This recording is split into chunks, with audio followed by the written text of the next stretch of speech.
हिमाचल दस्तक में आप सभी का स्वागत है। मैं हूं आपके साथ प्रवीण मुंगटा। पूरा दिन हिमाचल प्रदेश में क्या कुछ खास रहा है, सभी बड़ी लेटेस्ट अपडेट के साथ हम जुड़ चुके हैं। आज की सबसे बड़ी जो खबर है वो नेता विपक्ष जयराम ठाकुर का एक बड़ा बयान है जो उन्होंने कर्मचारियों की सैलरी को लेकर और इसके अलावा जो पेंशनर हैं उनको लेकर दिया है। क्या ये बड़ा बयान है आपको बताएंगे। और उन्होंने ये बड़ी बात कही है कि मुझे पता चला है कि सैलरी डिले हो सकती है, पेंशन भी डिले हो सकती है। इसी पर जो सरकार के मंत्री है हर्षवर्धन चौहान, उन्होंने फिर जो है वो जवाब दिया है। क्या जवाब दिया है वो आपको बताएंगे। मुख्यमंत्री सुखविंदर सिंह सुक्खू आज शिमला में थे और एक उन्होंने ज्ञापन जो है वो समझौता जो है वो किया है, वो आपको बताएंगे। कैसे अब विदेशों में भी रोजगार मिलेगा वो आपको बताएंगे। इसके अलावा और भी बहुत महत्वपूर्ण खबरें हैं, संक्षेप में बताएंगे। शुरुआत करते हैं बड़ी खबर के साथ। कर्मचारियों की सैलरी पर आज जयराम ठाकुर ने बड़ा बयान दिया है। नेता प्रतिपक्ष जयराम ठाकुर आज शिमला में थे। इस दौरान उन्होंने मीडिया में प्रदेश की बिगड़ती आर्थिक व्यवस्था को लेकर सरकार को आड़े हाथ लिया है। जयराम ठाकुर ने आरोप लगाया है कि सरकार ने जो कर्मचारियों का जीपीएफ है उसको भी गिरवी रख दिया है। यह भी बड़ी खबर है। उन्होंने यह आरोप लगाया है कि सरकार ने जीपीएफ भी गिरवी रख दिया है। जो पैसा कर्मचारी अपने भविष्य के लिए संभाल कर रखते हैं, मुख्यमंत्री सुखविंदर सिंह सुक्खू ने उसे भी गिरवी रखकर उसके बदले कर्ज ले लिया है। उन्होंने यह बड़ी बात कही है। जयराम ठाकुर ने कहा कि उन्हें जानकारी मिली है कि सरकार द्वारा कर्मचारियों को 5 तारीख को और जो पेंशनर हैं उनको 10 तारीख को पेंशन दी जाएगी और इसके जो आदेश हैं वो ट्रेजरी को दे दिए गए हैं। जयराम ठाकुर ने यह बड़ी बात कही है। अगर ऐसा होता है तो कर्मचारियों पर बड़ी आफत आएगी, क्योंकि कर्मचारी का एक जो पैसा है वो निर्धारित होता है कहां उसने खर्च करना है। उससे बच्चों की फीस देनी होती है हर मंथ, घर का किराया होता है और भी बहुत सारी चीजें होती है, घर का खर्चा होता है, सब कर्मचारियों को करना पड़ता है। अगर सैलरी डिले आएगी तो उससे कर्मचारियों को काफी दिक्कतों का सामना करना पड़ सकता है। जयराम ठाकुर ने कहा है कि अपना वेतन देर से लेने की जो बात है वो महज एक बहाना है। सरकार इसी बहाने कर्मचारियों से कहेगी कि आप भी अपना वेतन 2-3 महीने बाद लो। और नेता प्रतिपक्ष जयराम ठाकुर ने यह भी कहा है कि एक तरफ सरकार कहती है कि वह अपने मंत्रियों और सीपीएस का वेतन 2 महीने के लिए विलंबित करती है, दूसरी तरफ उनकी असंवैधानिक जो नियुक्तियां हैं और जो असंवैधानिक नियुक्तियां हुई है सीपीएस की, उसको लेकर के 6 करोड़ से ज्यादा जो दिल्ली है वहां पर वकीलों पर खर्च कर रही है केस लड़ने को लेकर। उन्होंने तंज कसते हुए कहा कि हम सुखविंदर सिंह सुक्खू के नाखून कटवाकर शहीद होने के हथगंडे को कामयाब होने नहीं देंगे। वहीं नेता विपक्ष ने कर्मचारी कल्याण बोर्ड के जो चेयरमैन हैं उनका मानदेय 4 गुना बढ़ाने पर जो है वो बड़ा बयान दिया है। उन्होंने कहा कि पहले जो हमारी सरकार जब थी, कोई भी सरकार जब होती थी तो जो वेतन 30,000 रुपए रखा गया था उसे भी अपने मित्रों के लिए सीएम ने बढ़ाकर 1,30,000 कर दिया है। वहीं दूसरी तरफ जनता के बीच अपनी इमेज चमकाने के लिए अपनी सैलरियों को विलंब कर रहे हैं और वो भी छोड़ नहीं रहे हैं, विलंब कर रहे हैं। बाद में एक साथ जो 3 महीने का वेतन है वो इकट्ठा मिलेगा। सीएम सुक्खू प्रदेश को आर्थिक दिवालियापन की तरफ ले जा रहे हैं। तो आज कड़े आरोप, क्योंकि आज विधानसभा नहीं थी, आपको पता है मंडे को 2 बजे तक स्थगित की गई है। पिछले कल विधानसभा थी, आज अवकाश था विधानसभा में। अब जो है वो मंडे को अवकाश, कार्रवाई का अवकाश था, ऐसे तो अवकाश नहीं था, लेकिन अब विधानसभा मंडे को लगेगी। लेकिन जो उन्होंने आज दावा किया है कि मुझे जानकारी मिली है अपने सूत्रों से कि सैलरी भी डिले हो सकती है और पेंशन भी डिले हो सकती है, तो ये उन्होंने बड़ा बयान दिया है। अब इसी बयान को करके नेता प्रतिपक्ष जयराम ठाकुर के बयान पर कैबिनेट मंत्री हर्षवर्धन चौहान ने भी आज पलटवार किया है। उन्होंने कहा कि प्रदेश आर्थिक संकट के दौर से जरूर गुजर रहा है लेकिन आर्थिक दिवालियापन नहीं हुआ है। सरकार कर्मचारियों को सैलरी समय पर दे रही है, जिस तरीके से हर महीने उनको सैलरी समय पर आ रही है वही जो सैलरी है उनको हमेशा हम सही समय पर ही देंगे। केंद्र ने हमारे सारे पैसे रोक दिए हैं, हिमाचल के जीएसटी मुआवजा को भी केंद्र ने बंद कर दिया है और जो लोन लिमिट है उसको भी घटा दिया है। बावजूद इसके प्रदेश में कोई भी, चाहे वो विकास कार्य हो या फिर कर्मचारियों की जो देनदारी है जो पिछली सरकार ने छोड़ दी थी, उसमें से भी कुछ हमने चुका दिया, आगामी समय में चुकाएंगे। हमने खुद जो फालतू खर्चे हैं उसको मुख्यमंत्री ने बंद कर दिए हैं, मुख्यमंत्री के आदेश के बाद बंद हो गए हैं।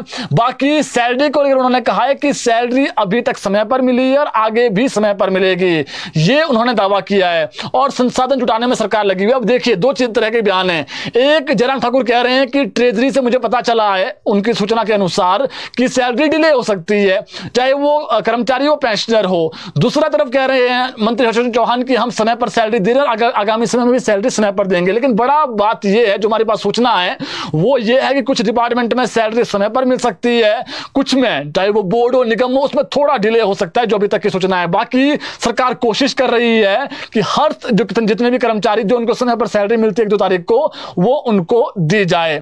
तो अब देखना पड़ेगा। जिस प्रकार से दावा किया जयराम ठाकुर ने कि डिले हो सकती है, मेरी जानकारी है, और कर्मचारी थोड़े परेशान भी है कि सैलरी समय पर ही मिलनी चाहिए।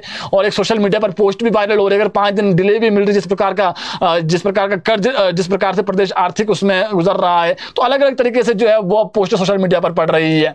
वहीं दूसरी तरफ, एक तरफ जहां प्रदेश में वित्तीय स्थिति सही नहीं है, कर्मचारियों को लेकर के आपने सुन ही लिया इससे पहले जो बयानबाजी हो रही नेताओं के बीच, वहीं दूसरी तरफ एक अधिसूचना सोशल मीडिया पर आज काफी तेजी से वायरल हो रही है, जिस पर जनता की अलग अलग प्रतिक्रिया आ रही है।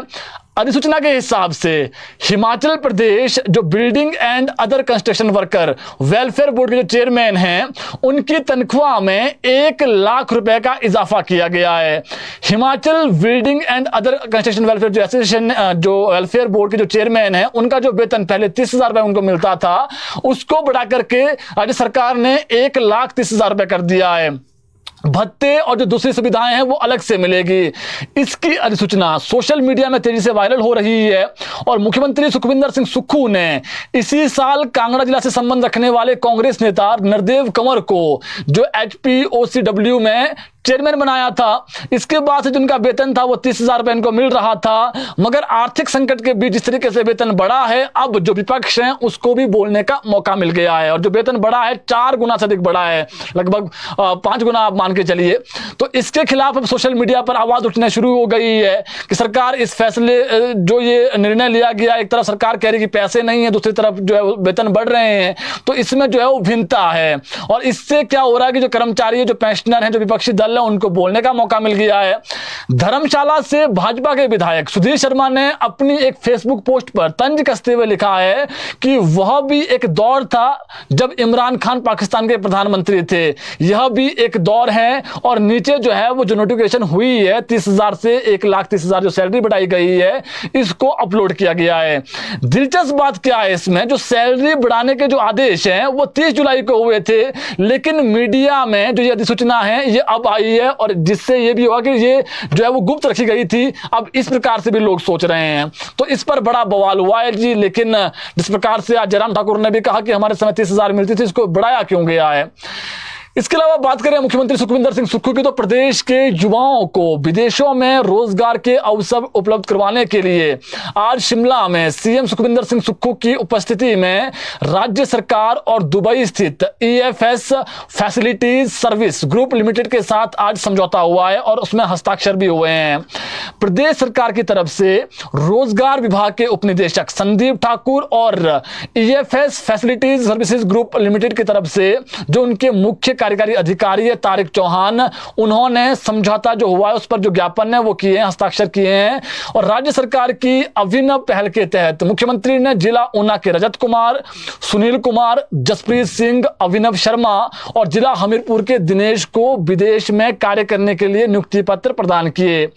चयनित सभी 5 उम्मीदवारों की वीजा प्रक्रिया प्रगति पर है एवं सभी युवाओं की इस वर्ष के सितंबर माह तक कार्य करने के लिए जो है वो सऊदी अरब इनको जाने की संभावनाएं हैं। प्रदेश के युवा वहां जो न्योम सिटी परियोजना है उसमें कार्य करेंगे। उन्होंने कहा कि यह समझौता ज्ञापन हिमाचल के बेरोजगार युवाओं को विदेशों में रोजगार के अवसर उपलब्ध करवाने का मार्ग प्रशस्त करेंगे और भविष्य में लोगों को विदेश में रोजगार के अधिक अवसर उपलब्ध करवाए जाएंगे। तो एक आज MOU साइन हुआ है एक दुबई की, जिस प्रकार से हमने आपको नाम बता ही दिया है, और हिमाचल सरकार के बीच जो युवा है वो दुबई में जाकर के भी अब कार्य कर सकते हैं। तो एक महत्वपूर्ण सूचना हमारे पास थी। विधानसभा में भाजपा विधायक सतपाल सत्ती के बयान पर वन विभाग के जो कर्मचारी है वो भड़क उठे हैं। वन विभाग राजपत्रित कर्मचारी महासंघ ने सतपाल सत्ती को माफी मांगने और अपना बयान वापस लेने की मांग की है। ऐसा नहीं करने पर उन्होंने विधायक का घेराव करने की चेतावनी दे दी है। वन राजपत्रित कर्मचारी महासंघ के अध्यक्ष चांद स्वरूप राणा ने बताया कि सत्ती के बयान से वन विभाग के अधिकारी और जो कर्मचारी है उनका मनोबल गिरा है। उन्होंने बताया कि वन कर्मचारी अपनी जान जोखिम में डालकर वन संपदा की रक्षा करते हैं। इसकी रक्षा करते करते कई बार जंगली जानवरों से भिड़ जाते हैं। ऐसे में विधायक द्वारा यह कहना कि वन कर्मियों की मिलीभगत से वन कटान होता है, यह दुर्भाग्यपूर्ण है। उन्होंने बताया कि विधायक यदि अपना बयान वापस नहीं लेते हैं तो कर्मचारी उनका घेराव करेंगे और रोष प्रदर्शन करेंगे। उन्होंने कहा है कि अनेकों फॉरेस्ट गार्ड वनों की रक्षा करते हुए घायल हुए हैं। जंगलों की आग बुझाते हुए कई कर्मचारी जो है वो झुलसे भी है, और कई ऐसे कर्मचारी भी है जिन्होंने आंखों की रोशनियां तक जो है वो खो दी है। ऐसे में वन कर्मचारियों की पीठ थपथपाने की बजाय इस तरह के बयान अगर विधानसभा में दिए जा रहे हैं, ये दुखद हैं और इससे मनोबल गिरने वाला काम होगा।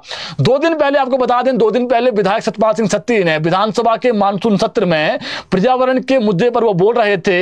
इस दौरान सत्ती कुल्लू के बंजार में 400 पेड़ कटान मामले में सदन में बोल रहे थे। सदन में उन्होंने वन अधिकारियों और जो कर्मचारियों हैं उनको लपेटते हुए कार्रवाई की मांग की थी, जिस पर अब बवाल हुआ है। और ये कहा है जितने भी कर्मचारी है जो उनका एक बना हुआ है राजपत्रित कर्मचारी महासंघ वन वाला, उन्होंने कहा है कि सत्ती अपने बयान को वापसी लें जो विधायक हैं इस वक्त। तो ये एक महत्वपूर्ण खबर थी। इसके अलावा प्रदेश में हिमाचल पथ परिवहन निगम एक बहुत महत्वपूर्ण कह सकते हैं आप रीढ़ की हड्डी है। HRTC हिमाचल पथ परिवहन निगम राज्य में लोगों की सबसे पसंदीदा बन गई है। इसके लिए क्या हुआ है, HRTC को पब्लिक चॉइस अवार्ड से सम्मानित किया गया है। HRTC को बेंगलुरु में आयोजित प्रवास 4.0 कार्यक्रम में मीडियम साइज STU श्रेणी में पीपल्स चॉइस अवार्ड 2024 से सम्मानित किया गया, नवाजा गया। इस अवार्ड से पहले ऑनलाइन वोटिंग करवाई गई जिसमें लोगों ने HRTC को सबसे अधिक पसंद किया, और कार्यक्रम का आयोजन भारत बस and car cooperator of India ने किया था। और इसमें जो निगम के प्रबंधक निदेशक है रोहन चंद ठाकुर की ओर से इस सम्मान को दिल्ली ट्रैफिक मैनेजर शशांक धीमान ने प्राप्त किया। तमिलनाडु के परिवहन मंत्री थिरु SS शिवशंकर ने HRTC को इस सम्मान से नवाजा है। तो HRTC को सम्मानित किया गया है जी, और ये पसंद भी है। आपको पता भी है HRTC किस तरीके से जो है वो गाँव तक पहुँचता है। जो ऐसे रोड है जहाँ पर देखकर भी डर लगता है, वहाँ तक HRTC पहुँचता है। तो इसी को लेकर के HRTC को नवाजा गया कि पहाड़ी क्षेत्र में अच्छे तरीके से जो है वहां पर हर गांव तक जो है बसें पहुंच रही है, और लोगों ने जब वोटिंग की तो हिमाचल प्रदेश के पक्ष में आई। इसके अलावा बात करें प्रदेश में नशे के खात्मे को लेकर पंचायतों का भी अब सहयोग मिलेगा। इसको लेकर के देखिए आज क्या हुआ है।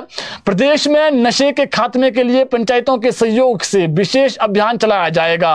यह निर्णय आज राज्यपाल शिव प्रताप शुक्ल और पंचायती राज एवं ग्रामीण विकास मंत्री अनिरुद्ध सिंह के बीच राजभवन में आयोजित मीटिंग में लिया गया। इस अभियान में पंचायती राज संस्थानों, पंचायत समिति सदस्य, शिक्षा, पुलिस विभाग सहित अन्य विभागों को शामिल किया जाएगा। राज्यपाल शिव प्रताप शुक्ल ने कहा, ग्रामीण विकास एवं पंचायती राज बहुत महत्वपूर्ण विभाग है जो न केवल ग्रामीण स्तर पर विकासात्मक कार्यों बल्कि जागरूकता के प्रति भी प्रभावी कार्य कर सकता है। उन्होंने कहा कि नशे को रोकना है तो पंचायती राज और शिक्षा विभाग दोनों ऐसे सेक्टर हैं जिन पर ध्यान केंद्रित करने की आवश्यकता है। राज्यपाल ने यह भी कहा कि ऊना जिले में भी इस तरह के अभियान की कुछ समय पहले शुरुआत की गई थी जो 1 वर्ष तक चला। इसके अच्छे परिणाम सामने आए हैं। राज्यपाल ने प्रसन्नता व्यक्त की है कि सरकार की भी जो है नशे के प्रति काफी गंभीर है, और इसी को लेकर के जो है वो आज चर्चा हुई। अनिरुद्ध सिंह जो मंत्री है, पंचायती राज मंत्री अनिरुद्ध सिंह ने कहा कि जो भी सहयोग की जरूरत होगी, हर प्रकार का जो सहयोग है वो पंचायती राज जो महकमा है वो देगा, ताकि जो चिट्टा, जो नशीले पदार्थ गांव तक पहुंच रहे हैं उसको जड़ से उखाड़ फेंका जा सके। तो ये भी एक महत्वपूर्ण अपडेट था। इसके अलावा बात करें, विधानसभा में एक बड़ा मामला उठा था, आपको याद होगा पिछले कल, वो मामला था जासूसी का मामला। विधानसभा के मानसून सत्र में नेता प्रतिपक्ष जयराम ठाकुर ने सरकार पर जासूसी के आरोप लगाए थे। उन्होंने कहा था कि उनके सरकारी आवास के आसपास ड्रोन उड़ रहे हैं, सरकार के इशारे पर पुलिस उनकी जासूसी कर रही है, जिस पर मुख्यमंत्री ठाकुर सुखविंदर सिंह सुक्खू ने जांच करवाने के आश्वासन दिए थे। लेकिन अब इस मामले में बड़ा खुलासा हुआ है। जो ड्रोन शिमला में नेता प्रतिपक्ष के घर के आसपास उड़ाया जा रहा था, वह शिमला जल प्रबंधन निगम लिमिटेड का ड्रोन था। शिमला में 24 घंटे पानी उपलब्ध करवाने को लेकर जल प्रबंधन निगम लिमिटेड सर्वे कर रहा है। इस सर्वे को लेकर जल प्रबंधन निगम लिमिटेड ने वीडियो जारी कर स्थिति भी स्पष्ट की है। शिमला शहर के सभी वार्डों के नागरिकों को 24 घंटे पेयजल उपलब्ध करवाने के लिए जियो मैपिंग की जा रही है। इसी कड़ी में ड्रोन उड़ाया गया और इसको लेकर के जिला प्रशासन से अनुमति भी ली गई थी। बाकायदा इसको लेकर के जो एसटी पैनल है और जो कंपनी जिसके साथ उनका टाई अप हुआ था, उन्होंने वीडियो जारी किया है कि ये ड्रोन हमने उड़ाया था और हमारा जो मकसद था वो केवल हमने नेता प्रतिपक्ष के घर के बाहर नहीं, बल्कि जो सेक्रेटरीट वाला एरिया है, जो अरे परे वाला राज्यपाल के घर के आसपास वाला एरिया है, वहां पर भी उड़ाया था ताकि जियो मैपिंग हो सके। ये दावा किया है एसटी पैनल ने। इसके अलावा बात करें एक और खबर को लेकर के, 6 सितंबर को जल रक्षक, क्योंकि इनकी काफी लंबे समय से मांग है कि जो 12 साल के बाद रेगुलर करने की बात सरकार कह रही है, वो रेगुलर कर्मचारी नहीं हुए हैं, और दूसरा इनके लिए जो पॉलिसी बननी चाहिए थी हमारे लिए, वो पॉलिसी भी नहीं बनी है।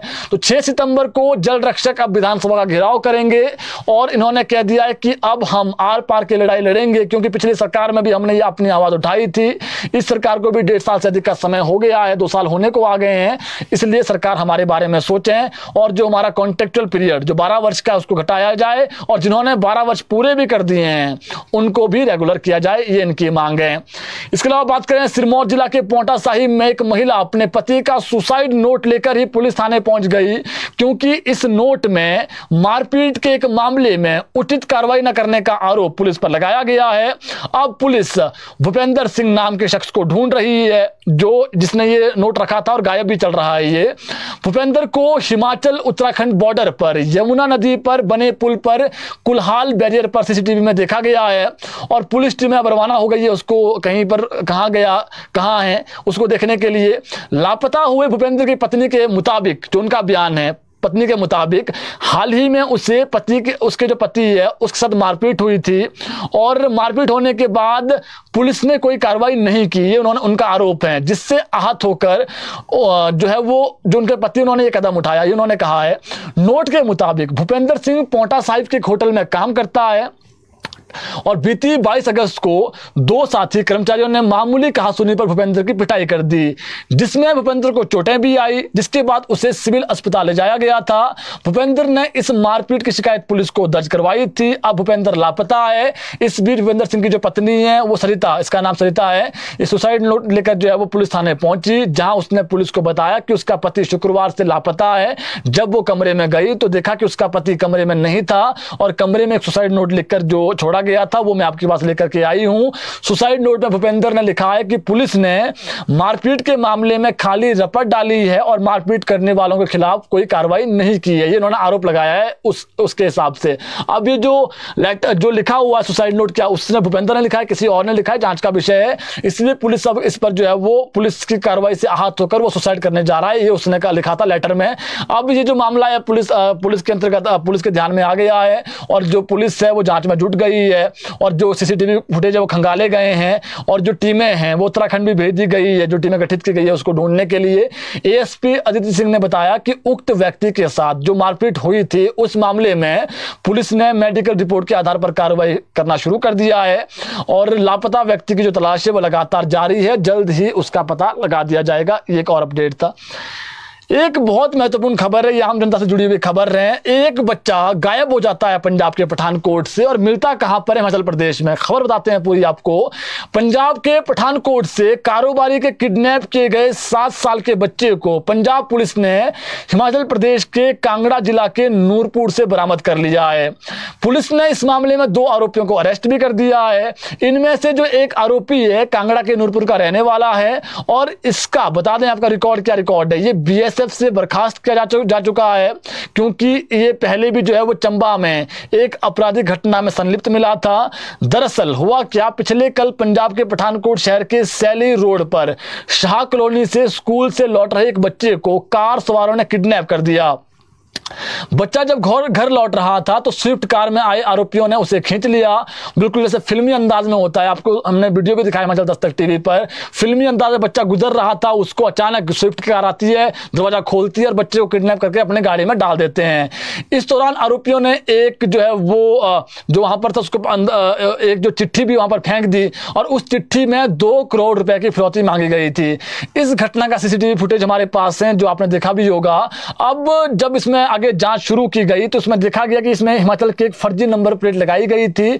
सूचना मिलते ही पंजाब पुलिस हरकत में आई और फिर हिमाचल प्रदेश पुलिस से संपर्क किया। DIG border range Satinder Singh ने बताया कि 2 आरोपियों को इसमें हमने गिरफ्तार कर लिया है। इसमें एक नूरपुर का आरोपी है, इसका नाम अमित राणा है, जो मास्टरमाइंड है। ये बीएसएफ से हमने बता दिया पहले डिसमिस हो चुका है। और दूसरा जो आरोपी उसको भी पकड़ लिया गया है और जो कार है उसको भी बरामद कर ली गई है। तो बहुत सोचने वाली बात है, हिमाचल का व्यक्ति बीएसएफ से बर्खास्त है, हालांकि ये जो है वो बच्चे को किडनैप करता है और नूरपुर लाता है। और अब जो पंजाब पुलिस है, हिमाचल प्रदेश पुलिस है, दोनों की कह सकते हैं आप 24 घंटे के अंदर ही बच्चे को उन्होंने जो पिता है उनको सौंप दिया है जी। इसके अलावा बात करें एक और खबर को लेकर, चंबा चंडीगढ़ रूट पर जा रही एचआरटीसी चंबा डिपो की बस आज हादसे का शिकार हो गई। इसमें 24 यात्री सवार थे। गनीमत ये रही कि जब ये बस चंडीगढ़ की तरफ जा रही थी तो बस पठानकोट के चक्की के पास पहुंची। जैसे ही पहुंचे अचानक जो चालक है उसका नियंत्रण खो बैठा, चालक जो ड्राइवर है एचआरटीसी बस का, और जैसे ही नियंत्रण खो बैठा एक जो सड़क के किनारे पेड़ था उससे बस टकरा गई।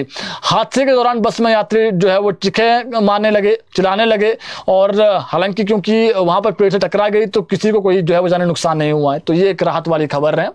और क्यों कैसे ये नितिन हुई बस, ये जांच का विषय है, जांच की जा रही है कि कैसे, क्या ब्रेक फेल हुआ, कुछ और मामला था, उसको देखा जा रहा है। हिमाचल में 2 और 3 तारीख को फिर से बारिश है। देखिए आज प्रदेश में मौसम साफ ही रहा, कुल मिलाकर काफी लंबे समय के बाद, क्योंकि लगातार वर्षा हो रही थी। अब जो मौसम खराब है वो 2 तारीख को और 3 तारीख को है। प्रदेश में भारी से भारी बारिश का अलर्ट है, इसको लेकर के येलो अलर्ट जारी किया गया है। राज्य में 6 सितंबर तक मौसम खराब रहने का पूर्वानुमान है। तो ये मान के चले कि आज और कल मौसम जो है वो कह सकते हैं आप साफ है, परसों से मौसम फिर खराब हो जाएगा, भारी बारिश का पूर्वानुमान है। बाकी जो महत्वपूर्ण सूचनाएं थी आप तक हमने पहुंचा दी है। एनटीटी की भर्ती के लिए इंतजार करना पड़ेगा, जेबीटी को सेशन मिल गए हैं और बाकी जो अन्य भर्तियां हैं, देखिए एक जो 2 पोस्ट कोड रिजल्ट है वो आ गए हैं, 903 और जो 939 पोस्ट कोड रिजल्ट है वो इन प्रोसेस रिजल्ट आ जाएंगे। प्रदेश के जो बेरोजगार युवा है वो काफी लंबे समय से रिजल्ट का इंतजार कर रहे हैं, क्योंकि पिछली सरकार में रिजल्ट नहीं आ पाए थे उनकी, और इस सरकार को भी अब काफी लंबा समय हो गया है। बीच में जो कर्मचारी चयन आयोग था हमीरपुर का, उसको भंग कर दिया गया था। अब राज्य चयन आयोग जो है वो वहां पर कार्य करना शुरू कर चुका है, लेकिन एम्प्लॉय कम है तो प्रेशर अधिक है। सरकार ने डिसीजन लिया है कि अब हम जो पुराने कर्मचारी थे जिनकी छवि साफ है, जो काम करना चाहता है वहां पर, उनको हम रख सकते हैं, सरकार ने ये कहा है। तो कर्मचारियों की जब संख्या बढ़ेगी तो जैसे 20 के आसपास पोस्ट कोड तो ऐसे हैं जो इन प्रोसेस हैं, जिसको सरकार ने हरी झंडी दे दी है। तो 903 और 939 रिजल्ट इन प्रोसेस हैं। बाकी जो 2 रिजल्ट आए हैं उसमें एक पोस्ट एक थी, 2-3 पोस्ट एक थी, तो इसलिए रिजल्ट जल्दी आ गया। 903 और जो 939 वाले जो काफी अभ्यर्थी वो कह रहे हैं कि सर हमारा रिजल्ट तो पहले आना चाहिए था। उनको बता दें आपका रिजल्ट, आपको पता है कि इसमें बहुत सारे अभ्यर्थी है, रिजल्ट जो वैकेंसीज है वो भी अधिक है, तो थोड़ा सा समय लगेगा, लेकिन इन प्रोसेस है ये। बाकी जो सैलरी को लेकर के अपडेट है हमने बता दिया है। जयराम ठाकुर ने जो दावा किया है कि हमें पता चला है कि ट्रेजरी में जो कह सकते हैं आप सैलरी को लेकर के ये आदेश दे दिए गए कि 5 को सैलरी मिलेगी, 10 को सैलरी मिलेगी, पेंशनरों को पेंशन 10 तारीख को है और सैलरी 5 को। जो हमारी सूचना है उस हिसाब से सैलरी कुछ डिपार्टमेंट में जो है वो समय से ही मिलेगी, जो हमारी सूचना अभी तक की सूचना है, क्योंकि जो सैलरी को लेकर प्रोसेस है वो कुछ डिपार्टमेंट में हो गया है। बोर्ड और निगमों में हो सकता है थोड़ा डिले हो जाए, बाकी सैलरी जो है वो समय पर मिलने की संभावनाएं हैं। जयराम ठाकुर का जो दावा है, जो उन्होंने दावा किया वो आपको मैंने बता ही दिया है। तो अभी के लिए इतना ही, कल जुड़ेंगे आपके साथ ठीक 6 बजे, नई खबरें लेकर के आएंगे, नई अपडेट आपको देंगे।